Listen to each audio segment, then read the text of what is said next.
Sí. Bueno, continuamos. Ahora vamos a hablar específicamente, junto con Germán Vaca, un poco sobre los inventos de la familia, ¿no? Ya habíamos hablado en la primera parte que se habían destacado bastante por el ingenio, por el invento y además por poder, en muchos casos, reutilizar cosas o piezas o material de rezago a veces o que no tenía ninguna utilidad para darle una segunda vida de alguna manera. Así que bueno,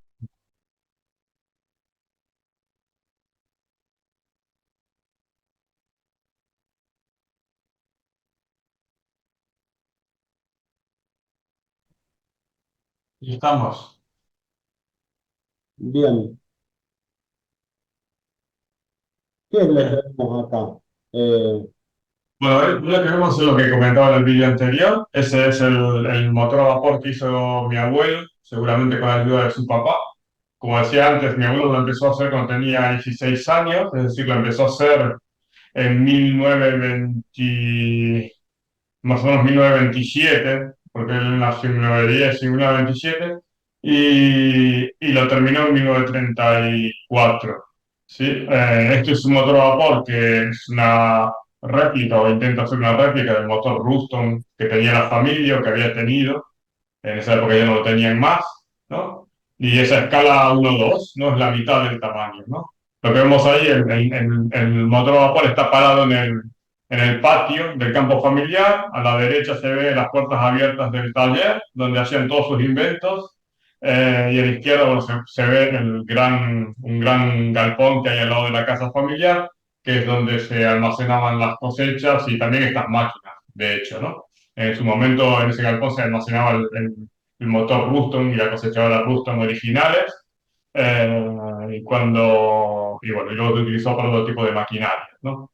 Las fotos estas están sacadas porque este motor, como decía antes, se utilizó para tres cosas, ¿no? Para cortar leña, para tirar una lado de tres rejas y para tirar una desgradadora de maíz que también habían hecho ellos, construido ellos desde cero, ¿no? Pero el motor este se utilizó hasta 1950. En 1950, justamente en el día que se sacaron estas fotos, el motor se subió a un camión y se envió vía ferrocarril a Rafaela, en teoría a un aserradero en el norte de Argentina, y le perdimos el rastro completamente, ¿no? Por lo que vemos aquí, esta foto, creemos, pero no sabemos a ciencia cierta, que es probablemente en la primera vez o una de las primeras veces que mi abuelo, que es el que está parado sobre el tractor, puso en marcha el motor. Se ve la desgranadora de maíz, se ven las charlas de maíz en el suelo. La mujer al fondo probablemente sea su mamá. Y bueno, como decía, en 1950 el tractor se vendió. En la primera foto que mostraste estaba arriba de un camión. Ese niño se lo subió ese camión, se había hecho un foso en la tierra para que el camión quedara un poco por debajo, para que el tractor quedara al nivel del suelo y pudiera subir. Y el tractor se vendió y se vendió a lo que era en teoría un aserradero en el norte de Argentina, ¿no? Eh, Nadie aparentemente preguntó en qué lugar ni en qué aserradero, y con el paso del tiempo, todos en la familia, incluyendo mi propio abuelo, le hubiera gustado verlo de nuevo o recuperarlo, ¿no? Mi abuelo falleció en 1990 y nunca pudo hacerlo. La familia durante décadas se preguntó a dónde se había vendido. Un primo de mi abuelo, que tiene su mismo nombre, que viajó mucho por Argentina, viajó mucho por el norte, y todos creíamos que se había vendido al Chaco, y durante años lo estuvo buscando en el Chaco, por ahí, y al final, el año pasado, gracias a que yo estaba haciendo preguntas familiares sobre el tractor para escribirlo en este libro, la hija del señor que estaba en la foto anterior, que era el chofer del camión, que es prima de mi papá, se lo comentamos y resultó ser que ella había sabido la respuesta desde que era chiquitita. Durante él la había sabido, pero no te lo había dicho porque nadie le había preguntado. Y resulta que el motor se vendió a una población de Santiago del Estero que se llama Fortín Inca. Y es la primera pista que tenemos y bueno, ahora a todos nos gustaría ir por ahí y preguntar, sobre todo a la gente mayor que queda, si lo vio, si quedan restos ni nada. pero bueno, básicamente yo intenté contactar con gente de Fortín Inca y me fue imposible. No, lo intenté de distintas maneras y no pude hablar con nadie, así que no sé si algún día debemos tener algún rector. Bien, esa es la parte de lo que sería el tractor a vapor o el motor a Mm. vapor, pero también tuvo otras invenciones, como podemos ver en esta pequeña imagen, hay una cosechadora automotriz, ¿no? Sí, exactamente, sí. El motor a vapor se vendió en 1950, pero había sido terminada, como dije antes, en 1934. Y en 1936, mi abuelo y su papá, sí, mi abuelo es quien sale en esta foto al pie de la máquina y su papá es quien la está manejando, allá arriba, decidieron construir una trilladora. La empezaron en 1936 y la terminó en 1940 y es la que se ve en la foto. Aparentemente, creemos que la foto se sacó justamente el día de su inauguración, el día de su primera cosecha, ¿no? Arriba al lado de mi bisabuelo, hay dos peones, ¿no? Y aquí, bueno, se siguió la misma manera de trabajar que se había seguido cuando se hizo el motor a vapor, es decir, todo se hizo en casa, eh, partes de la máquina son de un camión Manchester que tenía, que lo usaba mi abuelo para llevar las bolsas de cosecha de otros campos hacia el pueblo Ramona. El camión se desguazó, el motor, del cual se puede ver un radiador aquí al costado de la foto, a la derecha de la imagen. El motor se utilizaba para mover la máquina y se le puso un motor del otro lado que se utilizaba para mover los mecanismos de la máquina, ¿no? Y como antes, todo esto se hizo en el taller familiar, con el torno familiar, un torno grande que se movía a viento. Cuando no había viento, las hermanas de mi abuelo movían el torno con una mano y la piedra esmeril, cuando no había viento, se movía con el pie, ¿no? Con ella, con la fragua, con las herramientas de la época, hicieron toda esta trilladora. Y bueno, fue muy famosa porque fue una de las primeras trilladoras por ahí que había en la zona, pero aparte porque cosechaba muy bien, sobre todo cosechaba muy bien la alfalfa, ¿no? En una época en la cual no existían líquidos para matar la maleza, era importante que las arandas filtraran bien las semillas, ¿no? Para que las bolsas no salieran con semillas de maleza mezcladas, ¿no? Y esta trilladora lo hacía bien de manera general, pero particularmente lo hacía perfectamente con las semillas de alfalfa. Una vez que se sembraba la alfalfa y se cosechaba con esta trilladora, las semillas salían y directamente se podían tirar dentro de las sembradoras y sembrarlas, ¿no? Porque no tenían ningún otro tipo de semillas de maleza. Y por tanto fue muy famoso en la zona y durante muchos años la alquilaban y no solo lo usaban para su propio campo, sino que trabajaban para otra gente de la zona, amigos de ellos, parientes, etcétera, ¿no? Que le pagaban para ello. Y Esta una, es una foto ya de 1994, Ujú. está al frente del museo en Ramona, durante unos meses estuvo ahí expuesta, aquí no está el molinete, sino que está este dispositivo en medio que se utiliza para cosechar bueno, para cosechar cultivos que se habían volteado unos días antes, se habían dejado secar. Con este dispositivo lo que hace es que se aprieta las plantas y se le saca la savia de adentro. Y entonces luego es más fácil cosecharlas y sacar la semilla, básicamente, ¿no? sí, Eh, acá estaba yo por ahí como algo en off, hablando con tu padre, me decía de que tu abuelo y tu bisabuelo no tenían así fines comerciales de industrializarla, la cosechadora, o una no. Efectivamente, ya, o sea, si hay algo de lo que adolece históricamente mi familia, pese a todo su ingenio, es de capacidad comercial, no de capacidad de venta. Y ellos lo hacían por gusto, lo hacían primero por necesidad, ¿no? Pero también me imagino que en cierto momento lo hacían por gusto, porque les gustaba trabajar, les gustaba hacer cosas todo el tiempo, ¿no? Estaban todo el tiempo trabajando, no solo en el campo. Y las hacían porque les gustaba a ellos, básicamente, ¿no? O porque tenían necesidades, obviamente, primero por necesidades, ¿no?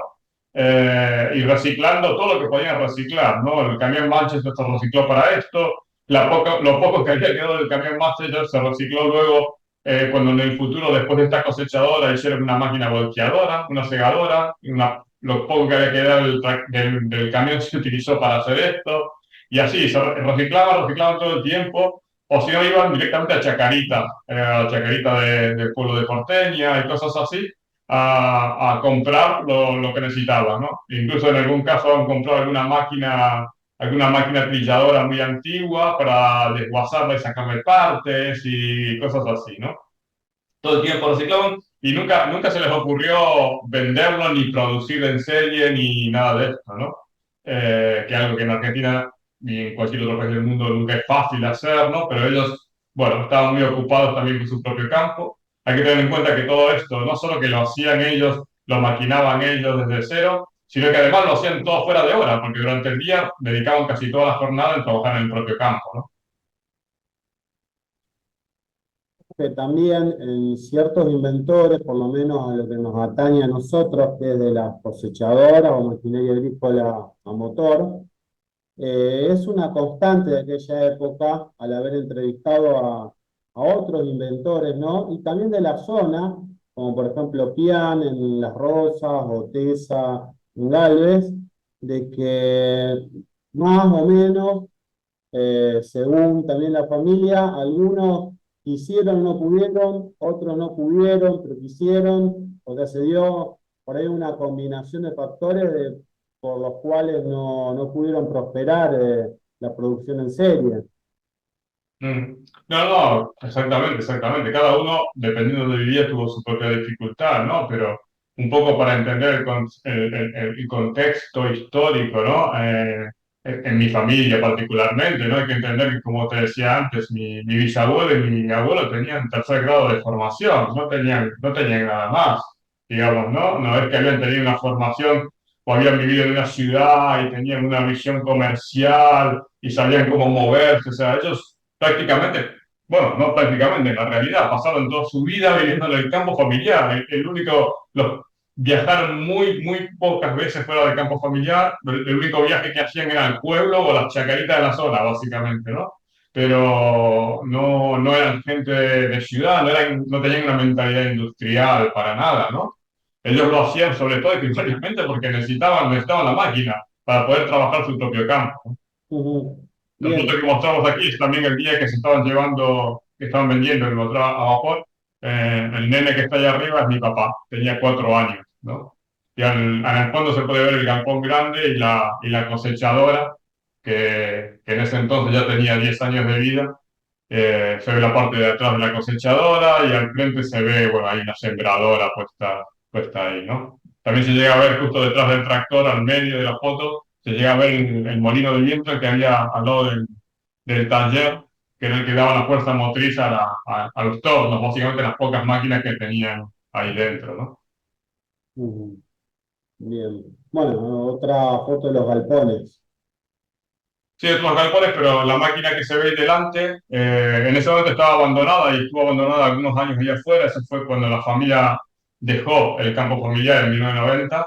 Esa máquina se quedó afuera porque ya no la utilizaba nadie, pero esa es una volteadora. Esa es una volteadora que hicieron años después de haber hecho la cosechadora autopropulsada, automotriz, ¿no? Que veíamos antes. También hicieron esta volteadora y le hicieron con la caja diferencial y la parte de atrás del camión Manchester, camión Manchester que era, como decía, era un rezago de la Primera Guerra Mundial que en su momento tuvo mi abuelo. Bien. Y luego, bueno, ahora estás poniendo lo de los modelos de escala. Mi papá, el hijo de mi abuelo, es inventor por motu propio. Él ya desde chico empezó a inventar cosas eh, y las hacía por su cuenta, básicamente, que él vivía en el campo, vivió una parte de su vida en el campo, las hacía por su cuenta y luego una vez hechas las contaba que las había hecho, ¿no? Hizo varias cosas, hizo primero un karting, después hizo un pequeño auto. Y al final, en la década de los 80, terminó haciendo dos motos también desde cero, un poco la línea que hizo su papá, hizo los muebles de madera de los motores, los mandó a fundir, los maquinó, inventó hice las herramientas para poder ponerlas en el entorno, para después poderlas maquinar, etcétera, etcétera.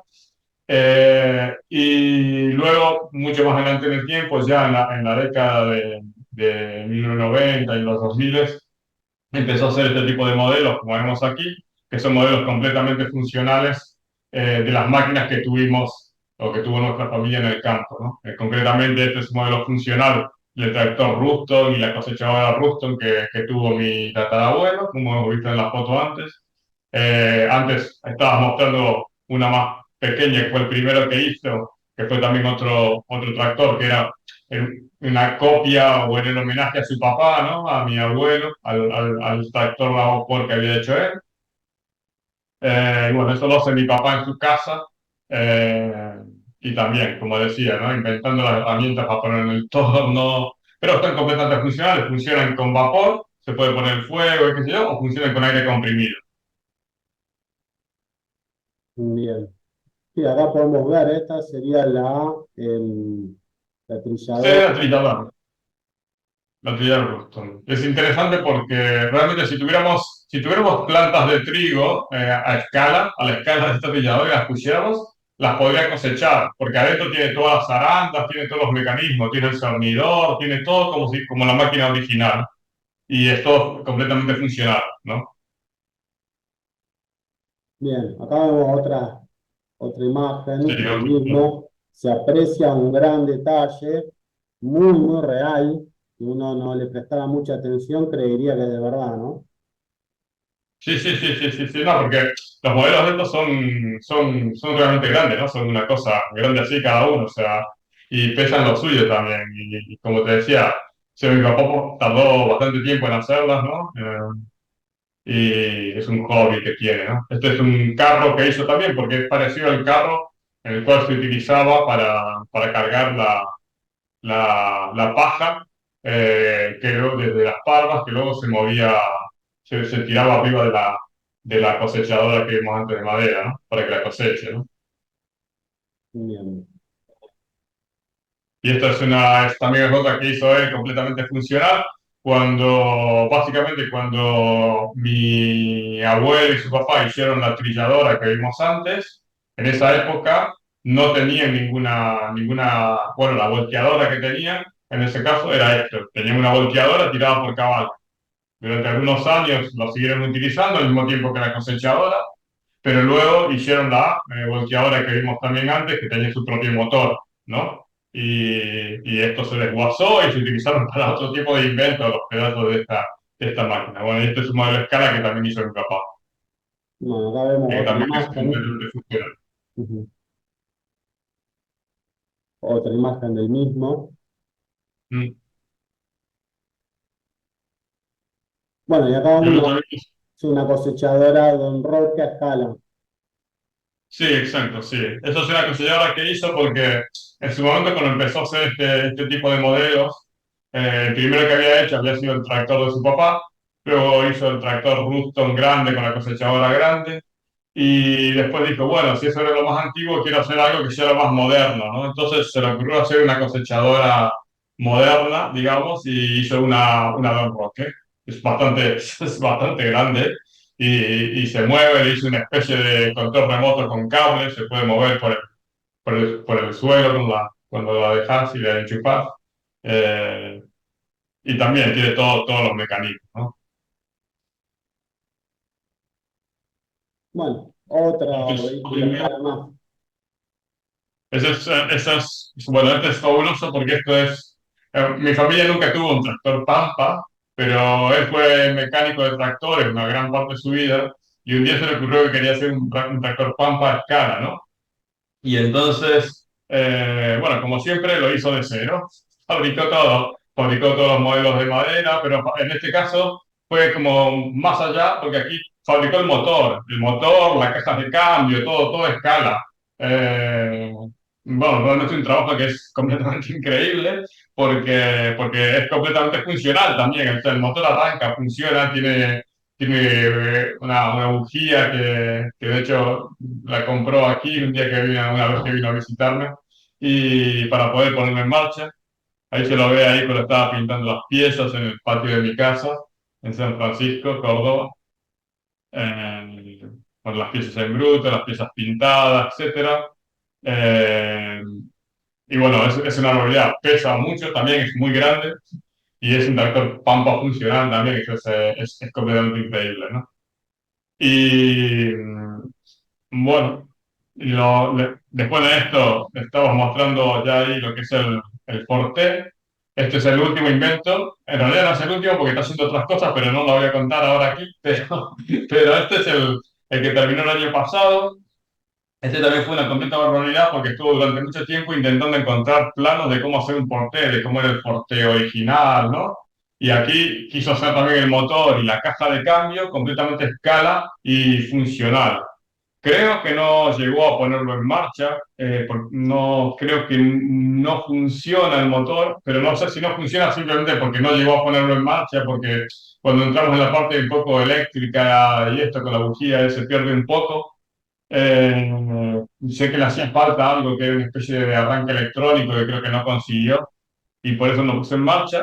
Pero el motor, hay una página ahí que muestra las fotos, tiene todo hecho a escala, los pistones, los cigüeñales, las bielas, etcétera. Todo eso lo hizo él con el torno que tiene en su casa, ah, bueno, empleando un montón de horas eh, y un montón de paciencia, ¿no? Como se puede ver, porque el tamaño de eso es realmente pequeñísimo, ¿no? Tuvo que inventarse también un montón de herramientas para el torno para poder maquinar algo tan chico, ¿no? Y bueno, es una completa barbaridad también. Y bueno, y después algunas máquinas que tuvo que inventarse, como por ejemplo esta azul que se inventó para poder hacer la forma de las llantas, ¿no? Con la forma que toca y cosas así. Siempre que hace modelos tiene que inventar máquinas nuevas y construirlas de cero para que le ayuden a hacerlo, ¿no? También él, además de lo que pueden ser vehículos o maquinaria agrícola, fabricaba sus propias máquinas de herramientas, como vos recién mencionabas. Sí, claro, sí, él siempre que tuvo que hacer estas cosas, empezando, como te digo, en los 80 cuando tuvo que hacer la moto y tuvo que usar un pequeño tornito, tuvo que crearse un montón de herramientas, rectificadoras, planas, rectificadoras de todo tipo, para poder maquinar su propio motor. O sea, siempre se tiene que inventar las herramientas. Este es el torno más avanzado que tiene ahora, todo el armazón que tiene arriba por la mitad, como puedes ver, es un invento de él para maquinar las piezas y todo lo que tiene que hacer. Pero bueno, él es una persona, es una persona que fue educado un poco en esta tradición familiar de reciclar todo lo que encuentra por ahí. A veces sale con una motito que tiene una motito 50 por San Francisco y vuelve cargado, cargado de cosas que encuentra por ahí, que son cosas que tiró otra gente, ¿no? Y con eso hace inventos de todo tipo, ¿no? Todas cosas que necesita él para su taller o para otro tipo de cosas, o incluso para otras personas, amigos que le piden hacer cosas y las hace. Todas estas son maquinarias que inventó él y las tiene en el taller en su casa, ¿no? Sí, acá la podemos ver. Bueno, Sí. también está esto, que es una curiosidad. Contar un poco de este tractor cestero para cortar el césped. Sí, bueno, este es un tractor. Mis padres tienen una casa, una segunda residencia en la provincia de Santa Fe, cerca del río, y tienen un pedazo de terreno bastante grande y cada vez que iban había que cortar el pasto, ¿no? Y claro, primero lo cortamos con una cortadora de césped normal, pero entonces a mi papá se le ocurrió que podía ser un tractor, ¿no? Y cortar el césped. Entonces, aquí, bueno, utilizando también cosas recicladas por ahí eh, haciendo modelos, por ejemplo, lo que es la parte de la carrocería, lo que está arriba del motor. En este caso creo que lo había hecho de madera y después lo llevó a fundir en fibra de vidrio, porque si no, normalmente lo hace todo con metal, todo con chapa, no sé, pero en este caso lo hizo hacer con fibra de vidrio. Y bueno, hizo esto, pero este tractor tiene ya más de una década. Yo te diría que debe tener probablemente ya 2 décadas que lo utiliza ahí para cortar el césped en su casa. Y contentísimo y funciona muy bien, ¿no? Y luego sí, esta aquí es graciosa porque esta es bueno, como se puede ver, una cortadora de césped que hizo él. Y yo lo usé algunas veces, muy pesada. Y un día le pregunté por qué era tan pesada y de dónde había sacado el motor para hacer esta cortadora de césped. Y resultó ser que, para que te des una idea de lo que recicla, hace 60 años, un pariente de Ramona tenía una heladera y se le rompió, se le rompió el motor de la heladera y se lo regaló a mi papá. Mi papá en ese entonces, o sea, no estaba ni casado, creo, y se lo guardó durante casi, bueno, más de 40 años, sea, hasta que un día tuvo que hacer esta campana de selfie, se acordó que tenía ese motor y lo reparó y lo puso en marcha. Y está hecho con un motor de heladera. Y de esa época, y por eso es tan pesado, ¿no? El motor, y funciona perfectamente. Pero bueno, tanto él como su hermana no hace inventos, pero sí que hace cosas, manualidades, estas cosas, están continuamente reciclando todo el tiempo, porque es un poco la experiencia de vida que tuvieron, ¿no? Ellos vivían en el campo y en el fondo que tuvieran campo, tuvieran máquinas, no tenían dinero, ¿no? Y entonces las cosas las tenían que hacer siempre ellos, tenían que buscar cómo reciclar, cómo evitar comprar cualquier cosa, ¿no? Y todavía lo tienen. Y mi papá tiene, siempre nos reímos porque el taller en su casa está lleno, o sea, ya no se puede más entrar. En su momento, al principio que no lo hizo, pues ser espacioso, qué sé yo, y ahora es a ver cómo pasamos, porque hay tantas cosas, y que obviamente él se olvida que las tiene y esto, o por ahí abre cajas y dice, hey, aquí tengo esto, ¿no? Y digo, wow, ¿no? Algún día me quiso regalar, por ejemplo, el manómetro que usaba mi bisabuelo para medir la presión de las ruedas del camión Manchester, ¿no? Lo tiene guardado por ahí en un lugar, solo sabía él que existía eso, pero lo tiene guardado por ahí. Bueno, aquí lo que estamos viendo es la moto que él hizo en la década de los 80, cuando empezaron a entrar en Argentina las motos japonesas, las Kawasaki, Honda, esas cosas. A él siempre le gustaban las motos, pero no tenía dinero para comprarse una, obviamente, ¿no? Entonces pensó en inventarse una, en hacer una de cero, ¿no? Lo primero que hizo fue un motor de 500 centímetros cúbicos, pero era, si no recuerdo mal, no sé, estas es unas fotos anteriores, si no recuerdo mal, creo que era dos tiempos y vibraba mucho, ¿no? Obviamente también inventó toda la moto, o sea, la moto como la ven ahí, en su momento tenía el motor de 500, en esta foto estoy yo cuando era chico, ahí está el motor de 500, ahí se puede ver, él hizo todo completamente, los guardabarros, el chasis, el tanque de nafta, el asiento, lo hizo todo él. Probablemente la luz delantera no la hizo, la compró, y las luces de giro, lo demás todo. Me acuerdo haberlo visto hacer los caños de escape, por ejemplo, con los silenciadores. Lo hizo todo en casa, en el taller de la casa. Y las ruedas de las motos, por ejemplo, si te fijas, no son ruedas de auto, son lisas, y por eso es un poco peligroso. Las ruedas de las motos son así, redondeadas, porque con los girás tienen que agarrarse. Aquí era medio peligroso, los girás. Se te puede ir porque no tiene, pero porque no tenía dinero para comprar ruedas de moto, digamos, ¿no? Entonces hizo primero ese motor 500 y con todo, como siempre, inventándose las herramientas, haciendo los moldes de madera de lo que había que hacer, trabajando con ese tornito en casa. Y después el motor vibraba mucho con el tiempo y entonces le ocurrió hacer un motor cuatro tiempos 750, que es el que se veía en las fotos del principio que mostrabas antes, ¿no? Hizo también los modelos, como puedes ver, y al final eh, hizo un motor que no vibra nada, que funcionaba muy bien. De hecho, la moto la utilizó en San Francisco, la utilizaba para ir a trabajar y para moverse por la ciudad unos cuantos años, hasta que no pudo más patentarla, ¿no? No la pudo patentar porque le pedían que hubiera un ingeniero que firmara, digamos, los planos de la moto, ¿no? Y mi papá dice, no, pero no hay ningún ingeniero, lo hice yo y no soy ingeniero, ¿no? La moto funciona, pero bueno, no lo dejaron patentar, ¿no? Y entonces, como no la dejaron patentar, la dejó de usar, ¿no? Entonces, estuvo almacenada en mi casa muchos años, en su momento también estuvo en un museo que hay en San Francisco, y hoy por hoy está en el Museo de Ramona. Y él, bueno, últimamente, en los últimos meses, de hecho, ha tenido por ahí mucha publicidad por el hecho de que han ido algunos grupos de moteros al museo este en Ramona, y mi papá fue ahí para explicarles cómo había hecho él toda esta moto desde cero. Y claro, todo el mundo estaba alucinado, nadie se lo podía creer.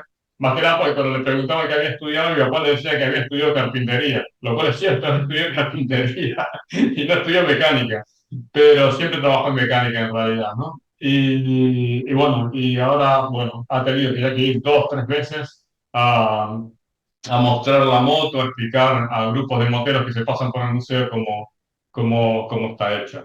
Sí, acá Por esta podemos foto que ver estás karting, con, ¿no? perdona, Sí, acá ¿qué? podemos ver el karting que vos mencionabas hace un rato.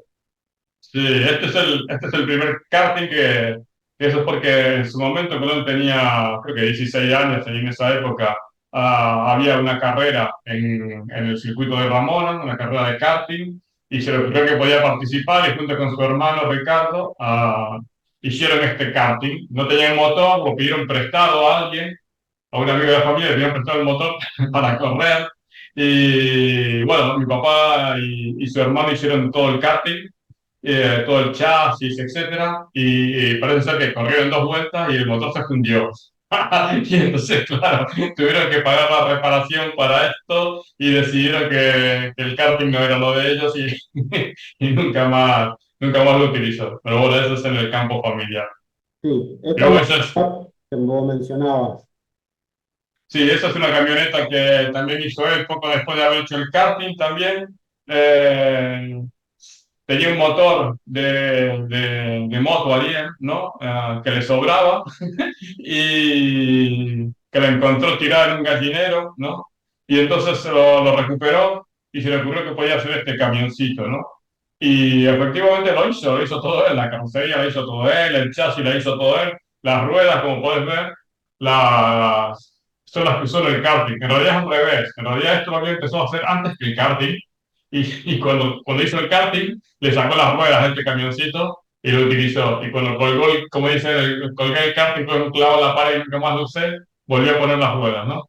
Y esto no sé qué tanto lo llegó a usar en el campo. Yo me acuerdo cuando era chico, durante toda mi adolescencia, siempre estuvo almacenada en el taller familiar y nunca se usó para nada.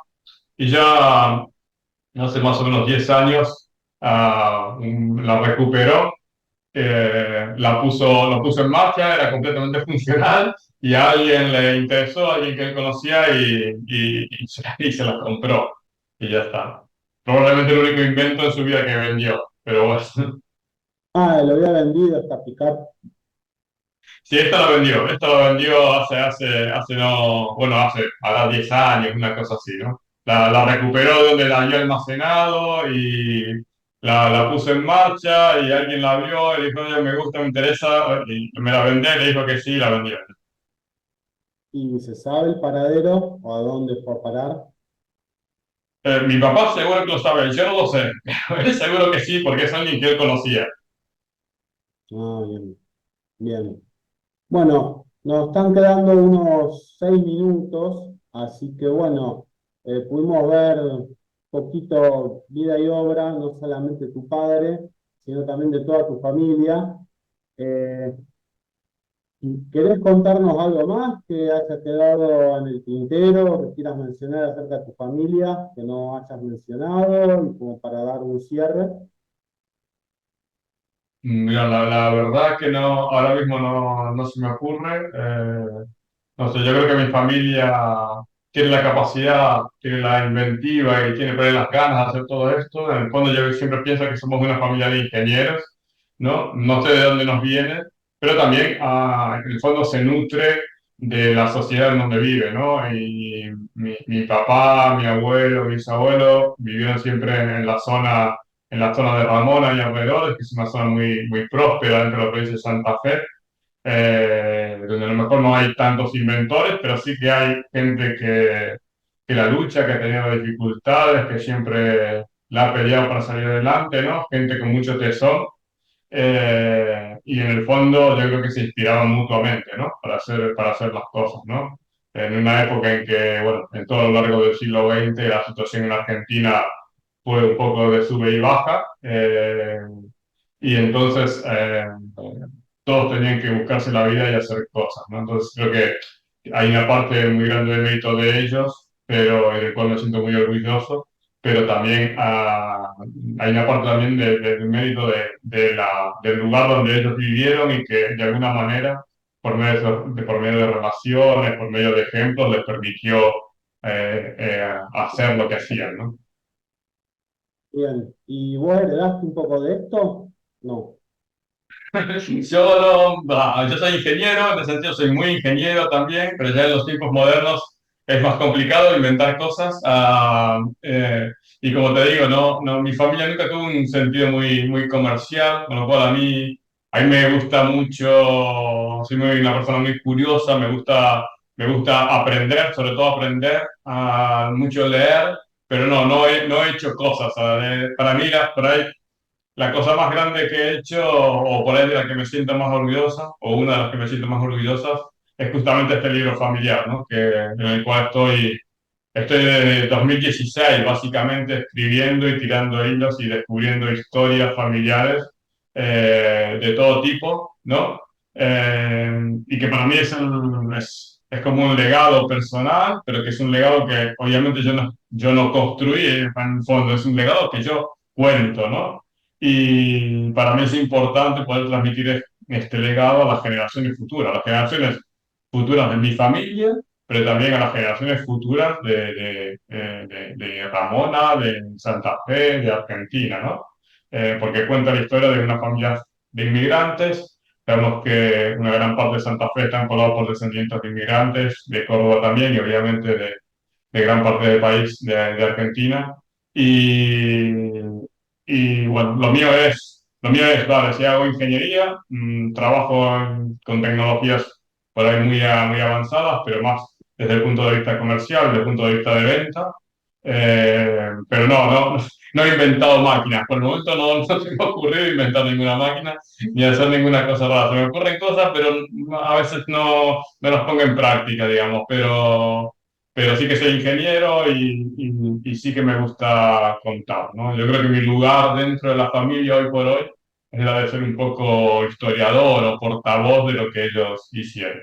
Bueno, te agradecemos muchísimo, Germán, por el tiempo, por la predisposición y también un poco por ayudarnos también a difundir un poco de la historia familiar tuya. Así que te agradecemos mucho y te dejamos un gran abrazo de parte de toda la Administración de Pesados Argentinos. Muchas gracias a vos, Esteban, por la oportunidad de contar a la familia y bueno, aquí quedo también a disposición de cualquiera que quiera saber más, sin problema me puede contactar. ¿Eh?